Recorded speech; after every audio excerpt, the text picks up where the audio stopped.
अस्सलातु वस्सलामु अलैका या रसूल अल्लाह व अला आलिका व सहाबिका या हबीब अल्लाह। अस्सलातु वस्सलामु अलैका या रहमतल लिल आलमीन। सूरह बनी इसराइल से आय करीमा तिलावत की। अल्लाह रब्बुल आलमीन इरशाद फरमाता है कि वो लोग जिन्हें इल्म दिया गया, जिन्हें अल्लाह ने इल्म की दौलत दी, बेशक वो जिन्हें इसके उतरने से पहले इल्म मिला, जब उन पर तिलावत किया जाता है तो ठोड़ी के बल सजदे में गिर पड़ते हैं। यानी जिन्हें अल्लाह ने इल्म की दौलत दी है, इल्म के साथ साथ जब उन्हें रब की पहचान हुई है, ज़ाहिर इल्म ही बताता है ना रब ताला के बारे में, जहालत तो नहीं ना बताती, इल्म बताता कि रब क्या है। तो फरमाया कि जब जिन्हें इल्म दिया गया और फिर रब ताला की बारगाह में वो किस तरह आते हैं, वो ठोड़ी के बल गिर पड़ते हैं, उसकी बारगाह में झुक जाते हैं। इन्नमा यख्शल्लाह मिन इबादिहिल उलमा। सूरतुल फातिर में अल्लाह ने फरमाया कि अल्लाह ताला से अहले इल्म ही डरते हैं। कुरान की आयत है, अहले इल्म डरते हैं। हज़रत अनस रज़ियल्लाहु ताला अन्हु फरमाते हैं, नबी अकरम सल्लल्लाहु अलैहि वसल्लम ने इरशाद फरमाया कि जो शख्स इल्म की तलाश में, इल्म की तलब के अंदर निकलता है, इल्म के लिए कोशां होता है, अभी वो इल्म की राहों पर चला है, अल्लाह ताला उसके लिए लिख देता है कि ये दोज़ख से बरी हो गया। और कोई शख्स देखना चाहे दुनिया में दोज़ख से बरी शख्स, तो फरमाया कि वो उसे देख ले जो इल्म की राहों में चल पड़ा है। दुनिया के अंदर हुजूर फरमाते हैं इल्म एक ऐसी लाजवाल नेमत है, अल्लाह तबारक व तआला हर इंसान को इल्म की दौलत अता फरमाए। फिर इरशाद फरमाया कि जब कोई दीन के लिए, दीन सीखने के लिए इल्म की तलब के अंदर चलता है, तो जितने कदम इल्म की तलाश के अंदर उसके उन वहाँ इल्म की तलाश के मरकज़ तक पहुँचने तक जितने कदम उसके लगते हैं, अल्लाह ताला हर कदम के बदले जन्नत में एक शहर आबाद कर देता है। आय हाय हाय, हम तो भूले फिर रहे हैं मेरे दोस्तों, भूल गए, हमारे रास्ते कहीं और हैं, कुरान और हदीस का पैगाम कुछ और है। फिर फरमाया कि दीन का तालिब इल्म जब इल्म की तलाश में होता है, फिर वो ज़मीन पर चल रहा होता है, तो फरमाया ज़मीन पर जब वो चलता है तो ज़मीन उसके लिए इस्तिग़फ़ार करती है, ज़मीन उसके लिए अल्लाह ताला से बख्शिश की दुआ करती है, ज़मीन उसके लिए अल्लाह की मग़फ़िरत, अल्लाह से मग़फ़िरत मांगती है। और रात और दिन उसके इस हाल में गुज़रते हैं कि उसके गुनाह माफ़ हो चुके होते हैं। ये है जी इल्म की तलाश। अल्लाह हर इंसान को ऐसी राह अता फरमाए कि सारी ज़िंदगी इल्म के अंदर गुज़र जाए, इल्म की तलाश में गुज़र जाए, इल्म सीखने में गुज़र जाए, इल्म समझने में गुज़र जाए। तो ये ज़बरदस्त ज़िंदगी है। फिर आका करीम सल्लल्लाहु अलैहि वसल्लम फरमाते हैं حضرت حسن بصری रहमतुल्लाह अलैह आप फरमाते हैं कि नबी अलैहिस्सलाम ने फरमाया कि जो शख्स इल्म की तलाश में निकला, अभी इल्म के मनाजिल तय नहीं किए थे, अभी उसका सफ़र जारी था कि उसे मौत ने आ लिया। आखिर निज़ाम कुदरत है ना, मौत ने आना है, आना है, आना है। उसे मौत ने आ लिया, अभी इल्मी सफ़र उसका बाकी था, उसे मौत ने आ लिया, वो फौत हो गया। जब वो फौत हुआ तो आप अलैहिस्सलाम ने इरशाद फरमाया कि जब ये जन्नत में पहुँचेगा तो अम्बिया और रसूल और इस दीन का तालिब इल्म जो इल्म की तलाश के अंदर फौत हुआ है, जन्नत में सिर्फ एक दर्जे का फ़र्क होगा। जन्नत में एक दर्जे का फ़र्क होगा। वो क्या है कि ग़ैर अम्बिया और रसूल वो अल्लाह के पैगंबर हैं, ये अल्लाह का पैगंबर नहीं है। इस दर्जे का फ़र्क होगा, बाकी सब दर्जे अल्लाह इसको अता फरमा देगा। हाँ जी, इल्म जो है लाजवाल नेमत है, अल्लाह हर इंसान को अता फरमाए। हज़रत अबू मूसा अशरी रहमतुल्लाह ताला अलैह, हज़रत अबू मूसा अशरी रज़ी अल्लाह ताला अन्हु साहबी रसूल हैं। आप फरमाते हैं नबी अकरम सल्लल्लाहु अलैहि वसल्लम ने इरशाद फरमाया कि अल्लाह ताला क़यामत के दिन बंदों को उठाएगा और उन उलमा को जो इल्म की तलाश में निकले रहे, अल्लाह ताला लोगों से उन्हें मुमताज़ कर देगा, अल्लाह उन्हें अलग कर देगा और फिर फरमाएगा कि तुम्हारे सीनों में इल्म वबस्ता है, तुम्हारे सीनों में इल्म है, नूर है, लिहाजा दुनिया में तो तुम सब इकट्ठे रहे।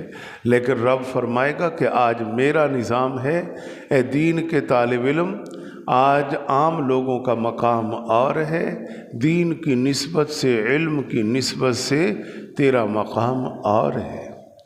ठीक है, और उस दिन मुमताज़ कर देगा रब, हर किसी को अलग एक मकाम पे अल्लाह ताला खड़ा करेगा और फिर अल्लाह ताला की तरफ से इरशाद होगा कि मैं तुम्हें कैसे अज़ाब दूँ, तेरे सीने में तो कुरान व हदीस का इल्म मौजूद है, मैं किस तरह से तुझे अज़ाब दूँ। फिर अल्लाह ताला इरशाद फरमाएगा कि जाओ, मैंने तुम्हें बख्श दिया है, ए अहले इल्म की जमातें, तुम जन्नत में चले जाओ, मैंने तुम्हें बख्श दिया है। मेरे दोस्तों, इल्म को मामूली ना समझो, इल्म बड़ी लाजवाल नेमत है, जिसके साथ लगता है ना उसे फिर कहीं का कहीं ले जाता है। आज दुनिया में बज़ाहिर लोग अहले इल्म का मजाक भी उड़ाते हैं, तरह तरह के नाम भी रखते होंगे, तरह तरह के ऐब भी निकालते होंगे, और मुआशरे में हर तरह के लोग होते हैं, अदब वाले भी होते हैं, एहतराम व इकराम वाले भी होते हैं, वो ज़्यादा होते हैं, और कई वो जो अपनी नादानी की वजह से आले इल्म का मजाक उड़ाकर हकीकत में वो अपनी आखिरत बर्बाद कर रहे होते हैं, अपनी आखिरत को फारे कर रहे होते हैं। तो ऐसे लोग कम हैं, लेकिन दुनिया तक मजाक उड़ाओ, लेकिन जब महशर का दिन आएगा तो आखिर ये भी किसी सफ़ में होंगे, तो अहले इल्म भी अल्लाह ताला उन्हें भी एक मकाम पे खड़ा कर देगा। इरशाद फरमाएगा कि लोगों, तुमने इन लोगों का मजाक उड़ाया, आज तुम अपना मकाम भी देखो और मेरी बारगाह में इनका मकाम भी देखो। इल्म एक ऐसी लाजवाल नेमत है, इल्म एक ऐसी नेमत है। और फिर मुअल्लिम कायनात, फ़ख्र मौजूदात सल्लल्लाहु अलैहि वसल्लम ने इरशाद फरमाया कि जब कोई आलिम फौत हो जाता है ना, फौत होता है, आखिर निज़ाम कुदरत है, हर किसी ने फौत होना है, तो फरमाया कि जब कोई आलिम मुअल्लिम दीन पढ़ाने वाला जब वो फौत होता है تو آسمان کے پرندے اس کے لیے روتے ہیں، آسمان میں گھومنے والے پرندے بھی روتے ہیں، زمین کے چوپائے بھی روتے ہیں، پانی کے اندر مچھلیاں بھی روتی ہیں۔ ارے ان سب کو کیسے خبر ہو جاتی ہے؟ اللہ کے بندو، رب انہیں بتاتا ہے کہ اس سرزمین پر ایک عالم تھا جو دین کا پرچار کرتا تھا۔ ان جانوروں کو بھی علم ہوتا ہے، خیال کرنا ذرا۔ آپ کو معلوم ہے کہ حضرت داؤد علیہ السلام جب اپنے اوپر نازل کردہ کتاب زبور شریف پڑھتے تھے نا، تو دنیا اتنی اکٹھی ہو جاتی، تو جب وہ پڑھ رہے ہوتے تو اوپر سے پرندے آ کر ٹھہر جایا کرتے تھے، پرندے رک جاتے تھے، وہ بھی سنتے تھے۔ اللہ نے ان کو صوت ہی اس قدر دیا تھا کہ چلتے دریا رک جاتے تھے۔ جب داؤد علیہ السلام کسی دریا کے پاس گزرتے تو وجدانی کیفیت میں جب زبور کی تلاوت کرتے تو چلتا دریا بھی رک جاتا، پرندے کھڑے ہو جاتے، ہوائیں رک جاتی کہ داؤد تلاوت کر رہا ہے۔ تم فرمایا کہ جب کوئی عالم جس کا دین سے تعلق ہے، جب اس کا انتقال ہو جائے تو سمندروں دریاؤں کے اندر جو مچھلیاں ہیں نا، وہ بھی اس کے لیے روتی ہیں۔ اس سے معلوم ہوا کہ جب آسمان کے پرندے، زمین کے چوپائے، پانی کے اندر کی مچھلیاں جب ایک عالم کو یاد کر کے روتی ہیں، تو پھر ان جانوروں کو پتہ ہوا کہ ایک طالب علم کا مقام کیا ہے۔ آج کے پھر انسان کو تو پتہ نہ چل سکا، وہ تو اپنی جہالت کے اندر ہی غرق ہو گیا، مذاق اڑاتا رہا، اہل علم کو قتل کرتا رہا، اہل علم پر الزام تراشیاں اور طرح طرح آپ دیکھ رہے ہیں، اللہ معاف کرے۔ لیکن حضرت ابو ہریرہ فرماتے ہیں نبی علیہ السلام نے ارشاد فرمایا، اللہ ہمیں اس پر پورا اترنے کی توفیق عطا فرمائے۔ نبی علیہ السلام نے فرمایا کہ ایک عالم کے پیچھے نماز کی اقتدا کرنا ایسے ہے جیسے کسی نبی کے پیچھے نماز پڑھے۔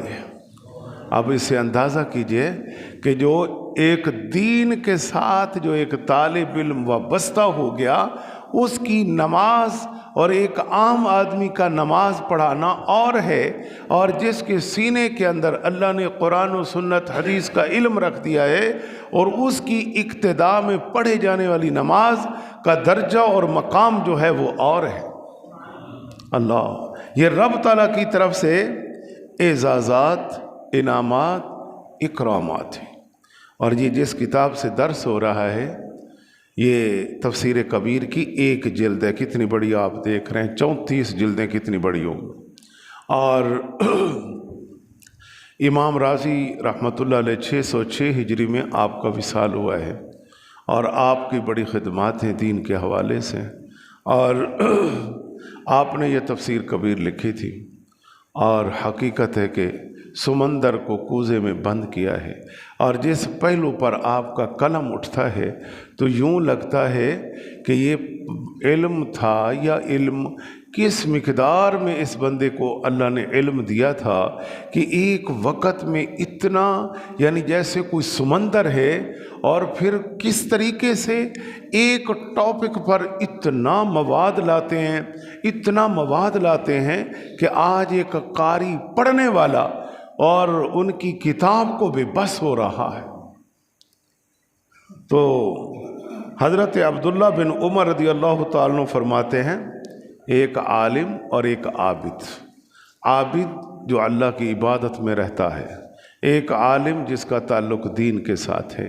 فرمایا کہ حالانکہ وہ بھی اللہ کی عبادت ہے، علم بھی اللہ کی عبادت ہے، لیکن آپ علیہ السلام نے فرمایا کہ دونوں کے اندر 70 درجے کا فرق ہے، 70 درجے کا، کہ عابد 70 درجے پیچھے کھڑا ہے، حالانکہ وہ بھی رات دن ذکر و فکر کے اندر موجود ہے، لیکن ایک جس طالب علم کے ساتھ دین وابستہ ہے، فرمایا کہ وہ 70 درجے اللہ نے اس کو آگے کھڑا کیا ہوا۔ ایک عام انسان جو عابد ہے، تو ایک عام انسان جو رات دن عبادت کرنے والا نہیں، اس کا درجہ اور ایک دین کے طالب علم کا درجہ کہاں پہ ہوگا؟ یہ امام راضی کی کتاب ہے، آپ اس پر بہت لکھ رہے ہیں۔ اللہ تبارک و تعالی ان کی تربت پر کروڑوں رحمت نازل فرمائے۔ جنہوں نے قرآن کا سمجھنا، ایک آیت پر انہوں نے اتنا، ابھی تو یہ بہت بیان جاری ہے، ہم نے وقت کی مناسبت سے تھوڑی باتیں کی ہیں، اللہ قبول فرمائے۔ اللہ تعالی ہم سب کو علم عطا فرمائے، عمل عطا فرمائے، ہماری اولادوں کو اللہ اس قابل کر دے کہ ان کی زندگیاں دین کے ساتھ وابستہ ہو جائیں، تاکہ قیامت کے دن ہمارے سر بھی اونچے ہو جائیں کہ یا اللہ ہم تو کچھ نہ کر سکے، لیکن ہماری اولادیں، ان کو ہم نے دین کے لیے وقف کیا۔ ہاں جی، آج ان کے صدقے اللہ تعالیٰ تو ہم پر بھی کرم کر دے، اللہ تعالیٰ کرم فرما دے گا۔